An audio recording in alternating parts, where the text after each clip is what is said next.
Chapter 11.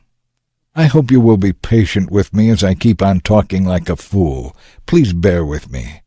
I am jealous for you with the jealousy of God himself, for I promised you as a pure bride to one husband, Christ. But I fear that somehow you will be led away from your pure and simple devotion to Christ, just as Eve was deceived by the serpent. You seem to believe whatever anyone tells you, even if they preach about a different Jesus than the one we preach, or a different spirit than the one you received, or a different kind of gospel than the one you believed. But I don't think I am inferior to these super-apostles. I may not be a trained speaker, but I know what I am talking about. I think you realize this by now, for we have proved it again and again. Did I do wrong when I humbled myself and honored you by preaching God's good news to you without expecting anything in return? I robbed other churches by accepting their contributions so I could serve you at no cost. And when I was with you and didn't have enough to live on, I did not ask you to help me, for the brothers who came from Macedonia brought me another gift. I have never yet asked you for any support, and I never will. As surely as the truth of Christ is in me, I will never stop boasting about this all over Greece. Why? Because I don't love you? God knows I do. But I will continue doing this to cut the ground out from under the feet of those who boast that their work is just like ours.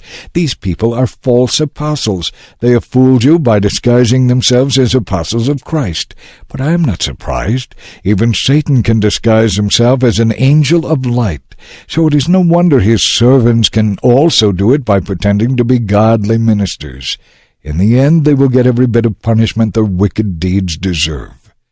Once again, don't think that I have lost my wits to talk like this, but even if you do, listen to me as you would to a foolish person while I also boast a little.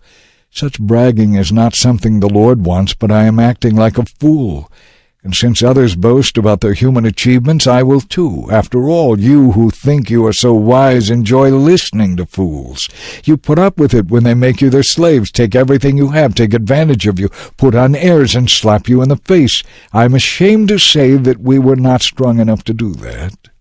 But whatever they dare to boast about, I'm talking like a fool again, I can boast about it too. They say they are Hebrews, do they? So am I. And they say they are Israelites, so am I. And they are descendants of Abraham, so am I. They say they serve Christ. I know I sound like a madman, but I have served him far more. I have worked harder, been put in jail more often, been whipped times without number, and faced death again and again.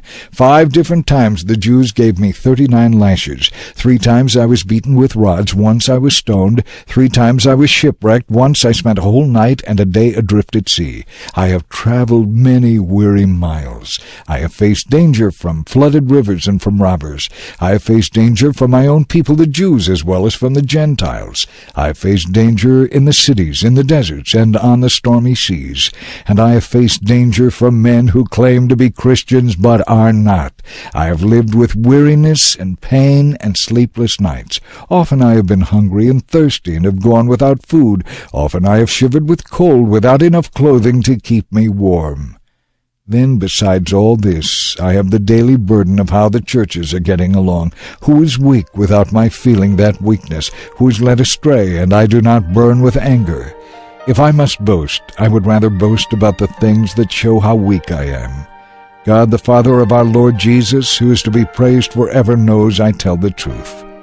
When I was in Damascus, the governor under King Aretas kept guards at the city gates to catch me. But I was lowered in a basket through a window in the city wall, and that's how I got away.